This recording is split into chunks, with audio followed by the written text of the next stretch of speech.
Up everyone, Dark Matter Tech here, and I'm sort of shifting things up a little bit. Instead of talking about gaming PCs or PC gaming in general, we're going to be talking about gaming laptops.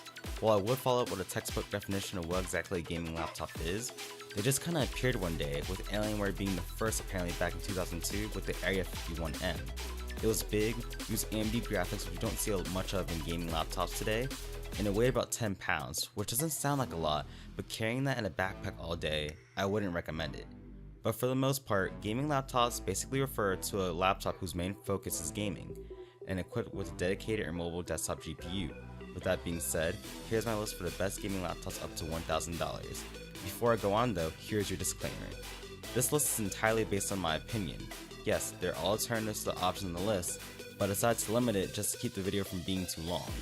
So let's get right into things, starting with a laptop around the $500 to $600 mark. Up first is the Acer Aspire E15.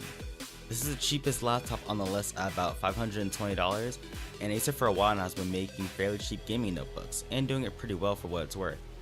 As far as specs go, you're getting a NVIDIA 940MX mobile GPU with 2GB of VRAM, a Skylake Core i5 6200U, a 1080p screen, a 1TB hard drive, 8GB of RAM, and a backlit keyboard.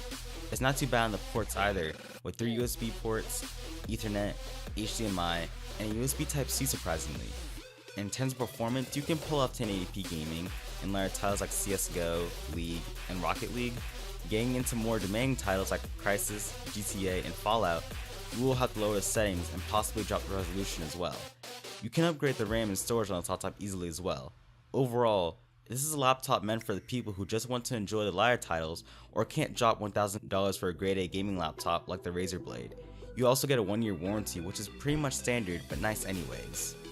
Up next is $600 to $700 range, which I'm aiming for a Dell Inspiron i7-5559. If I remember correctly, this model came out last year, hence a Skylake processor and a 960M, but it was easily one of the more popular laptops, and it still is. The model I found is around $600 to $700 mark, which I did find kinda weird because all the other models seem to be around $700 range. So if this is in your price range, it might be in your best interest to jump on this as fast as possible. If you can't find this under $700, then I would aim for around the $700 to $730 mark, as this would be my pick.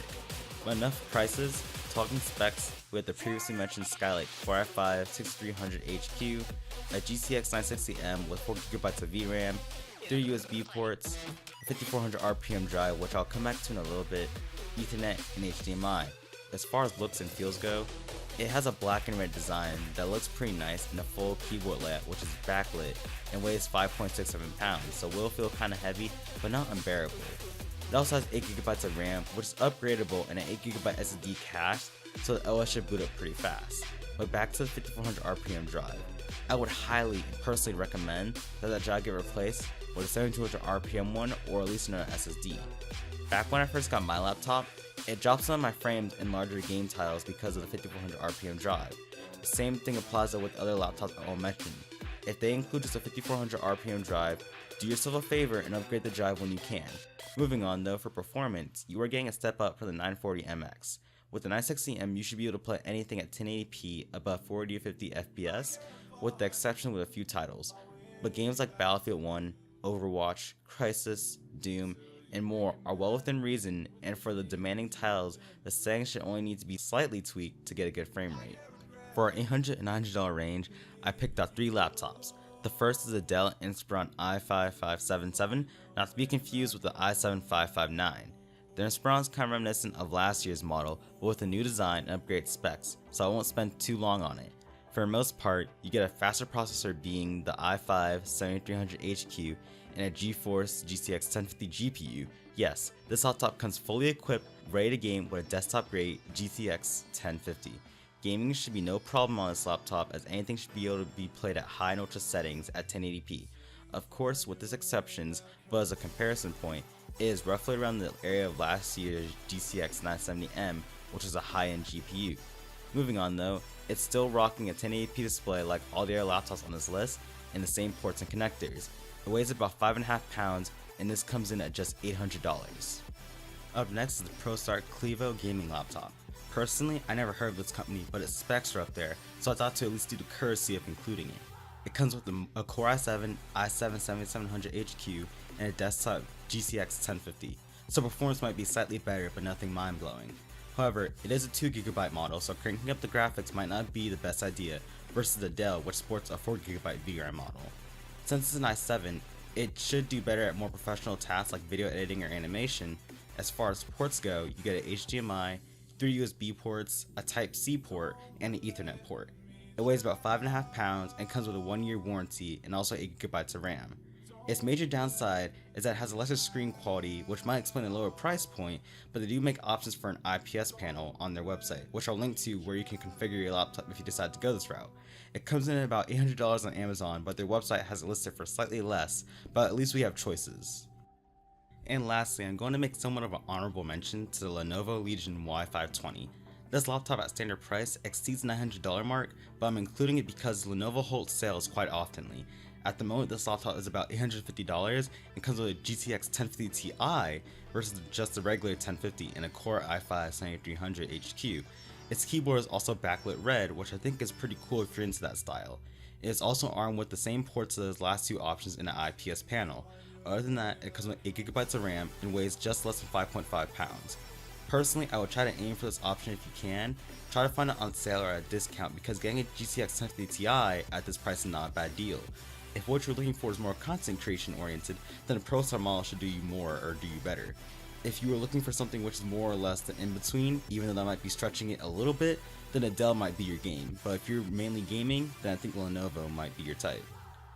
And finally, we're at the end. Here's the $900 to $1,000 category. I really had to narrow it down here because once you get into the higher tier things, gaming laptops just start popping up left and right, and making a decision gets even harder from there. Initially, I found an Asus laptop, but even now I'm a bit skeptical of their quality because my Asus laptop that I have right now bothers me sometimes. Also, the reviews on this one were about half and half, so I decided to remove it just because it's not worth dealing with a troublesome laptop when you're just trying to play some games. So for a final selection on this list, I'm going to go with the Acer Aspire VX15. Frankly, if you're into a semi-aggressive design, want high-end specs, which includes an i7-7700 HQ, a GTX 1050 Ti, 16GB of RAM, and 256GB SSD, and an IPS panel, then this might be for you. The laptop has the same port selection as the last three choices, and its keyboard lights up red.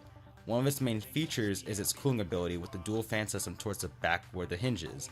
My only complaint is that it comes with the SSD, and just the SSD, so space is kinda limited, but that's just nitpicking on my part.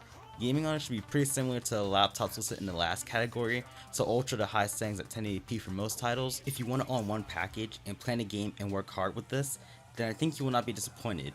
The reviews are good and it's become a fairly popular laptop at $1,000. That's about it though. If you didn't see anything you like, then you are more than welcome to pick something else and even leave a comment saying what you would think would be a better choice. Also, if you have a very tight budget to where you can't spend more than about $500, you should look towards older models, or maybe take a look at the used ones, whether it be from Amazon, eBay, or Newegg, or whatever retailer. Just make sure that you aren't getting ripped off. On that note, try looking around different sites and see what you can find, because there's more than what I have listed here today.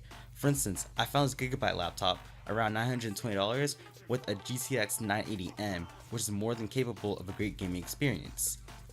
Anyways, that is it. Hit that like or dislike button, subscribe for more, and I'll see you guys next time.